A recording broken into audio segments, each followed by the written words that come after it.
Assalamualaikum warahmatullahi wabarakatuh. Perkenalkan, nama saya Afifah Al-Afkari dengan NIM terakhir 045 dari Prodi Perbankan Syariah.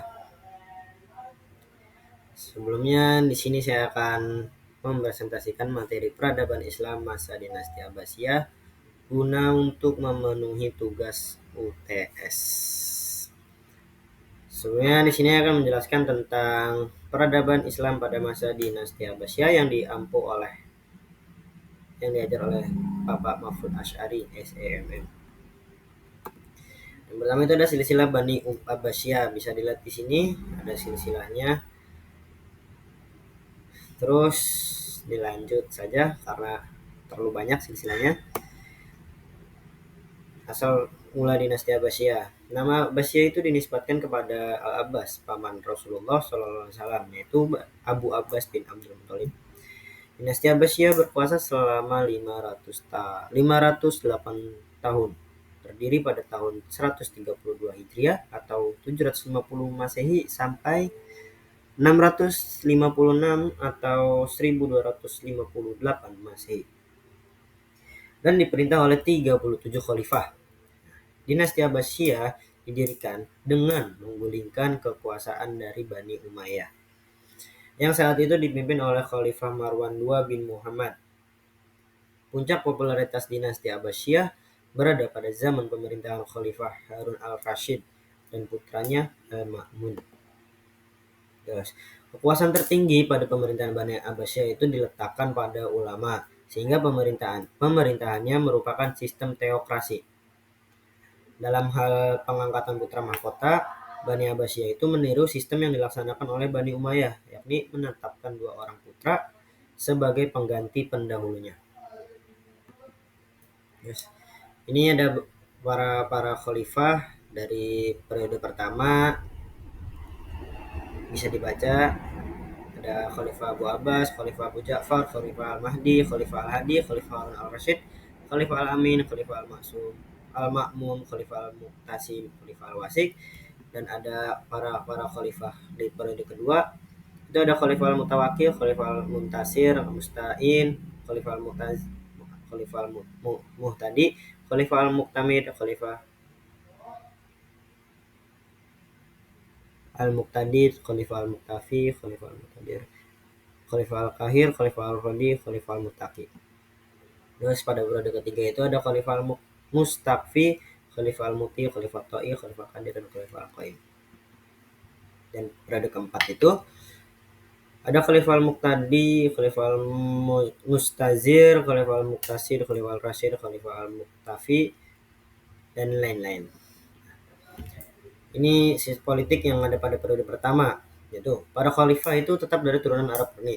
Sementara para menteri, gubernur, panglima, dan pegawai lainnya banyak diangkat dari golongan Mawali dan Persia. Yang kedua itu ada kota Baghdad sebagai ibu kota negara yang menjadi pusat kegiatan politik, ekonomi, sosial, dan kebudayaan. Ilmu pengetahuan dipandang sebagai sesuatu yang sangat penting dan mulia. Kebebasan berpikir itu sebagai hak asasi manusia diakui sepenuhnya. Nah, para menteri turunan Persia itu diberi hak penuh untuk menjalankan pemerintahan. Nah, pada politik periode kedua, 3, dan 4, itu negara-negara kecil sudah tidak menghiraukan pemerintah pusat kecuali pengakuan secara politis saja. Terus menurunnya kekuatan militer pusat, kerajaan-kerajaan kecil memutus ikatan politik antara wilayah-wilayah Islam seperti Andalusia, Afrika Utara, Mesir, Yaman, dan wilayah lainnya.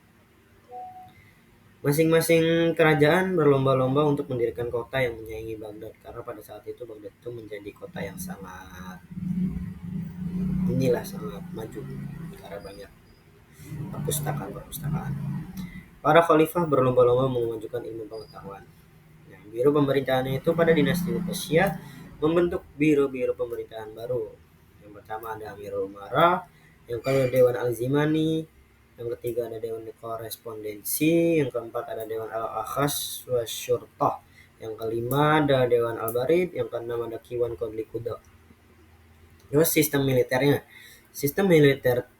itu terorganisasi dengan baik, berdisiplin tinggi, serta pelatihan dan pengajaran secara reguler. Angkatan perang berada di bawah Dewan Al-Jund.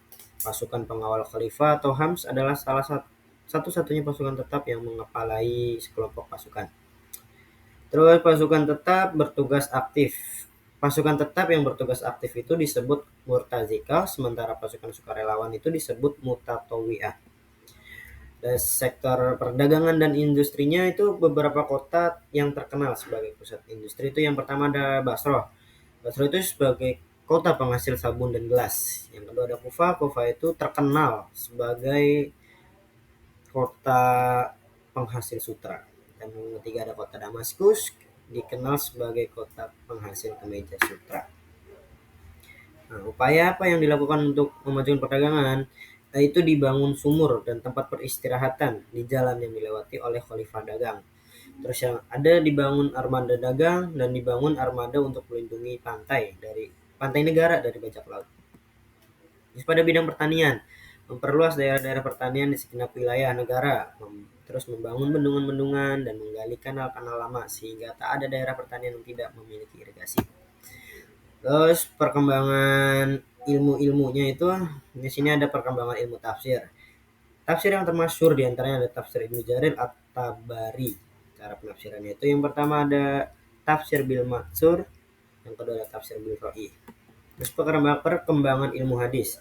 Nah, di sini tuh ada dinasti itu mulai muncul ulama-ulama hadis seperti Imam Bukhari, Imam Muslim, Imam Abu Daud, Imam Tirmizi, Imam Al-Nasai, dan Imam Ibnu Majah.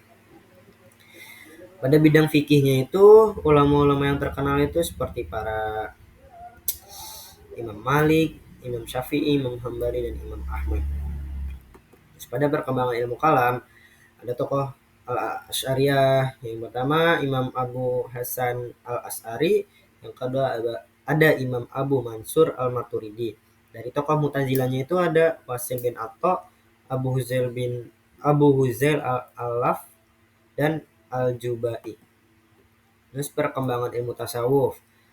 Nah, kalangan ulama yang mempelajari tasawuf antara lain ada Al-Qushairi, Sahabuddari, dan Imam Al-Ghazali. Perkembangan ilmu bahasanya gimana? Perkembangan ilmu bahasa yaitu nahwu, sorof, ma'ani, bayan, ba'arud, komus, dan insya. Ulama yang terkenal dalam ilmu bahasa itu ada Sibawaihi. Beliau wafat pada tahun 153 Hijriah. Ada Mu'az Al-Harra wafat pada tahun 187 Hijriah, dan ada Al-Kasai wafat tahun 190 Hijriah. Dan ada Abu Usman Al-Mazini wafat pada tahun 149 Hijriah. Perkembangan ilmu filsafat. Nah, filsafat yang dipelajari itu berakar pada tradisi filsafat Yunani yang dimodifikasi dengan pemikiran para penduduk di wilayah taklukan, serta pengaruh-pengaruh timur lainnya yang disesuaikan dengan nilai-nilai Islam dan diungkapkan dalam bahasa Arab. Yang filosof pertama Al-Kindi atau Abu Yusuf Ibn Ishaq. Selain itu ada beberapa tokoh lain seperti Ibnu Sina, Ibnu Majah, Ibnu Tufail, Al-Ghazali, dan Ibnu Rushd. Perkembangan ilmu kedokteran. Ilmu kedokteran telah ada sejak pemerintahan Daulah Umayyah. Terbukti dengan adanya sekolah tinggi kedokteran yang di Sapur dan Haran yang merupakan peninggalan orang Syria. Ilmuwan muslim dalam bidang ini antara lain ada Al-Hazin, ahli mata dengan karyanya Optik, dan Ibnu Sina dengan bukunya Common Fiqh. Terus ada perkembangan ilmu fisika dan matematika. Ilmuwan yang terkenal seperti Al-Khawarizmi, Al-Furqani, dan Al-Biruni. Al-Khawarizmi dengan bukunya Al-Jabar dan Al-Muqabbala, dan yang merupakan buku pertama sesungguhnya ilmu pasti yang sistematis. Dari bukunya ini tuh awal istilah aljabar dan logaritma dalam matematika. Bahkan kemajuan ilmu matematika yang dicapai pada masa ini tuh telah menyumbangkan pemakaian angka-angka Arab dalam matematika. Terus ada perkembangan ilmu astronomi. Ulama yang terkenal adalah Al-Farqan dengan bukunya Al-Harkat, Al-Samawat, Al-Jamawi, Ilmu Al-Nujum. Dan yang kedua ada Al-Botani dengan bukunya Tahmid Al-Mustar, Limana, dan Al-Mamar. Terus ada ilmu sejarah dan geografi. Dalam bidang sejarah, ulama yang terkenal itu ada Ibnu Ishaq, Ibnu Hisham, Al-Waqidi, Ibnu Qutaibah, dan Al-Tabari. Dalam ilmu geografi, ulama yang terkenal itu ada Al-Yaqubi dengan karyanya Al-Buldan, Ibnu Al-Harzabah dengan bukunya Al-Mawalik wa Al-Mawalik. Dan terus ada faktor penyebab kemundurannya. Ada dua, faktor internal dan faktor eksternal. Faktor internalnya itu ada dari yang pertama itu kemewahan hidup di kalangan penguasa, yang kedua perebutan kekuasaan antara keluarga Bani Abbasiyah, yang ketiga ada konflik keagamaan Sunni dan Syiah, yang keempat ada luasnya wilayah kekuasaan dan lemahnya ekonomi. Itu faktor internal. Ini faktor eksternalnya. Pertama itu banyaknya pemberontakan, dominasi bangsa Turki, dominasi bangsa Persia, perang salib yang berlangsung beberapa dan menelan banyak korban, dan serangan bangsa Mongol. Terus mungkin sekian materi yang saya bawakan pada hari ini. Kurangnya mohon maaf karena saya juga masih belajar. Assalamualaikum warahmatullahi wabarakatuh.